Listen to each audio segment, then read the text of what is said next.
I'm Gerson Borrero at City and State TV, and we're joined today by John Liu, Professor John Liu. John, how are you? Hola. Hola, how Mi you amigo. doing? Mi amigo Juan Liu. You have, your life is very interesting, and the way, I thought I'd be talking to Mayor Liu. Oh, So I'm going to start off. Again. Yeah, here we go. Right, Let's start off. But yet I'm talking to Professor Liu. First of all, let's get that out of the way. You've gotten 2013, the election came by. Then in 2014, you also ran for the Senate. It seems like you've taken a break from politics, but now you're Professor Liu. You're at Baruch, which is part of the CUNY system, and you're at Columbia University teaching municipal finances. You're still in politics. Well, listen, I mean, I have enjoyed teaching. I've been teaching since just about a year now. Okay. Last year's election was somewhat unexpected on my part, but Right. you know, it ran for just a few months. Right. Fortunately, it wasn't a very long campaign. But I've enjoyed teaching. Being in the classroom is something that I enjoy, sharing my insight and knowledge into government, some politics, but really focusing on finances at the municipal and some of the state and federal finances. Just, you know, helping students earn their masters in public administration and getting a real world view of exactly what happens in government and finance. And as you mentioned, there's always going to be a little bit of politics. Although I often say politics is whenever you have more than two people in the room. And so right now we're not talking politics. There's only two of us. Only here. the two of us. Yes. So let me ask you this. First of all, before we get, you went into teaching. I expected you to be down on Wall Street making tons of money. Are you averse to making money? Most of the guys, you know, they come at Billy Thompson is making a ton of money, and he's in there finances and in Wall Street and doing in banking. Why are you staying close? Are you thinking of running, getting back into the political arena? Well, I came from the private sector, the corporate world, so I so you know that already. I spent a career there before I ran for office, and I've always viewed teaching as a natural extension of being in office, just because I think I've learned a lot, and also I still have ideas to offer, and being in academia gives me those kinds of opportunities. And you know, look, money is overrated. You got to have a little bit of it, but you don't need a whole lot of it. Is working with people, young people, you can't, I don't want to compare. These are our next generation of leaders. Right.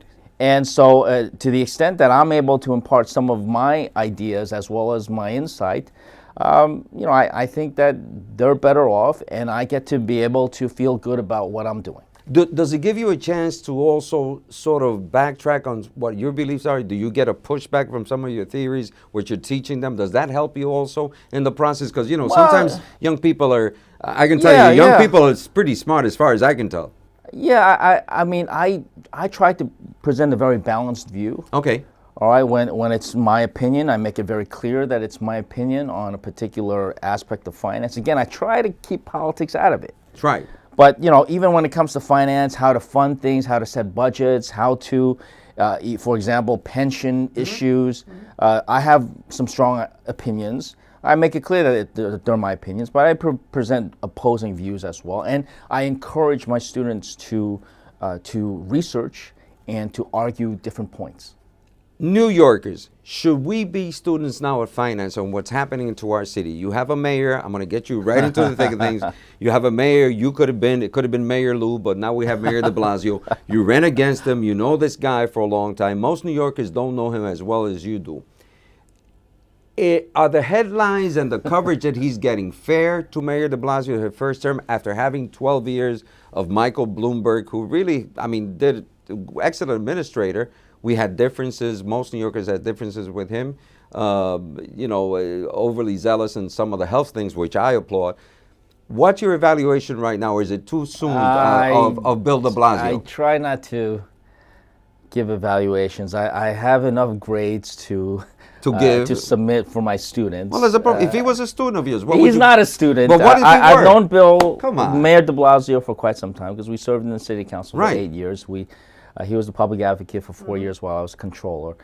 Look, he hasn't had the easiest first year, but I remind people, you know what? Michael Bloomberg had a pretty rough first year also. And being mayor of New York City it's a huge job.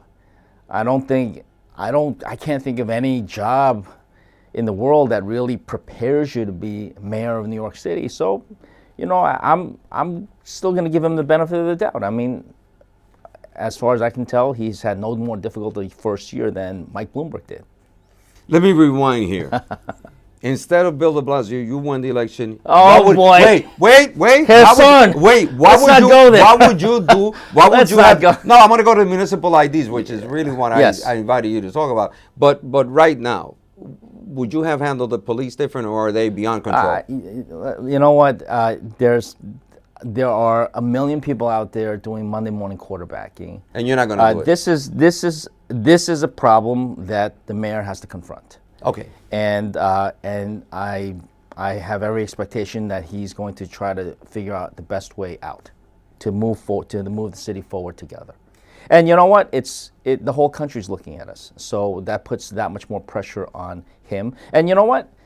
The mayor of New York often has the pressure not just from within the city, but because the eyes of the country and in many parts of the world are all on New York City. Well, let me give you to a comfort zone. Comptroller of the City of New York right now is overseeing the money that you used to oversee. Is Scott Stringer doing a responsible job, a good job, and also looking into, you mentioned the mayor, he settled some union contracts, UFT being a huge bite out of our financial purse. Was that a good deal in terms of a perspective of you having been controller? I'm asking you finances. This is what you're an expert on. The municipal contracts were due to be resolved for a long time. And the prior administration just was not serious about resolving those contracts. So the de Blasio administration, to its credit, in the first year has resolved the vast bulk of the contracts out there. The UFT, with DC 37, with I think dozens of other unions in New York City. So to bring about this kind of fiscal certainty and stability by resolving these contracts that are years overdue, I think is a very good thing for the city. As far as the cost of the contracts, I think if you look back at what the analyses were and project them forward, I think they're reasonable. There are always going to be people who argue it was too costly for the taxpayers. I don't think there's been a municipal contract negotiation and resolution in the past 100 years where someone or another has not said it's been too costly. On the other hand, you have some city employees who say that it wasn't enough. So I think the de Blasio administration struck a balance, and quite frankly, it was a balance that should have been struck a long time ago under the previous administration. You think? But it took this new administration to finally get it done. The biggest one being UFT. I'm not picking on the teachers, but rather they get a big chunk of money. It's going to be pushed back for several years. I haven't heard anything from the current comptroller. Do you think it will be able to afford that based on what you know? Well, I think Comptroller Stringer did the right thing by insisting that no matter what the cost, however large or however minimal the cost be, that the cost be properly accounted for, so that whatever accountability or responsibility that comes with negotiating and resolving these contracts are borne by the administration. And that's exactly what Scott Stringer did. As you recall, when they first announced the first round of contract resolutions, he pointed out that the administration had to properly account for them, the cost now, as opposed to pretending it didn't happen and then reflecting it on the financials years down the road. I'm interested to see when Mike Bloomberg decides to really open up. He said there's a grace period of a year, but he soon should be talking about what he thinks of these deals that he actually made worse by not negotiating. Having said that, on the municipal IDs, I remember during the 2013 campaign, John Liu was very clear on what the municipal IDs represent to you, and they could be a stigma. It was stereotype. It would identify people. You saw at that point. I don't know if you've changed your position. How do you feel about them now that they're actually have been put into effect? Do you have a municipal ID yourself? I tried to get one. The line was really long. I will get one. Seriously? Yes. Well, in Flushing it was. I will get one within the next few weeks. Why are you getting one? Because I'm proud to be a New Yorker.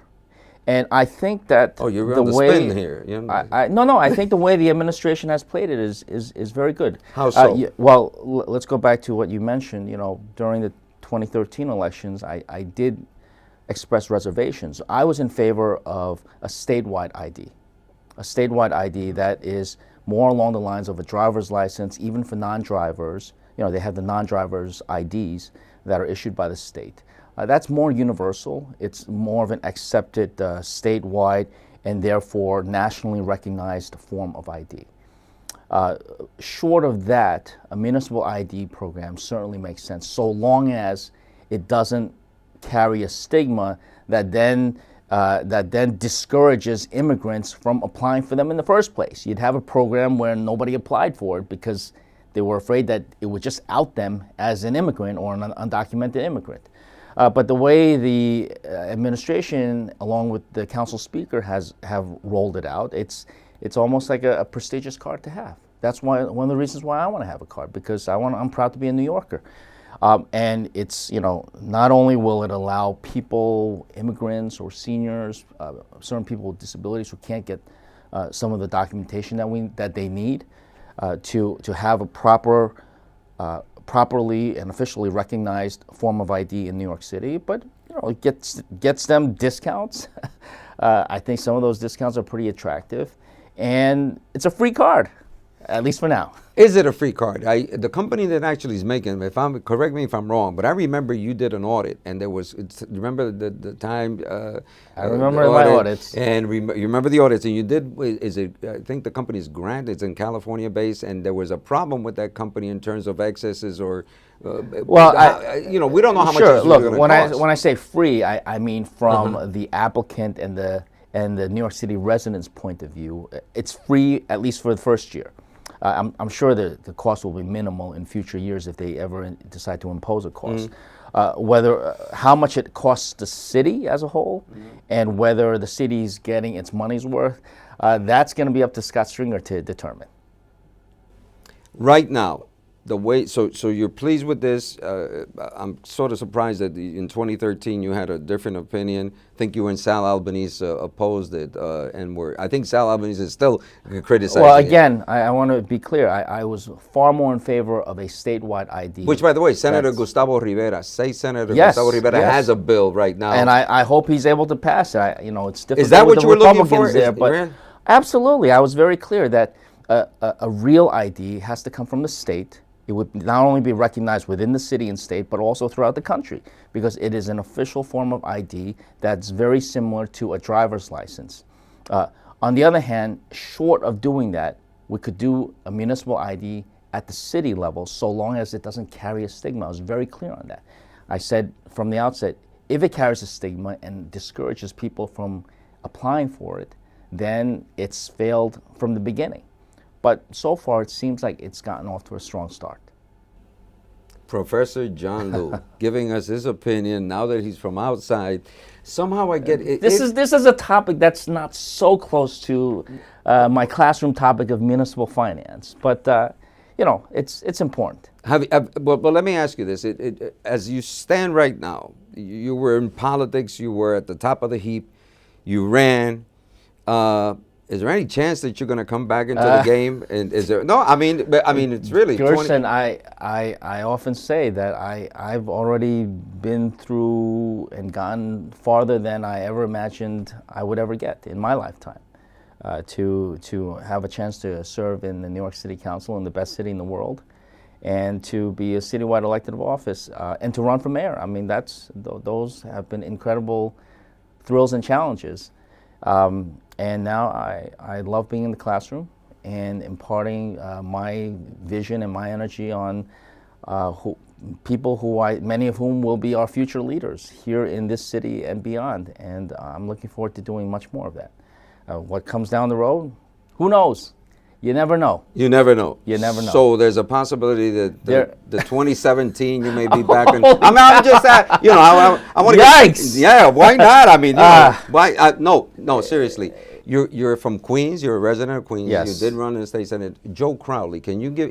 Are the bosses still as powerful? Is Joe Crowley still as powerful as he was? I know he supported you. Congressman Crowley is a very influential person, not just in Queens, but he's an influential leader in Congress and in other parts of the country as well. So you know, I think he's still a young man, and he's got a great future ahead of him still.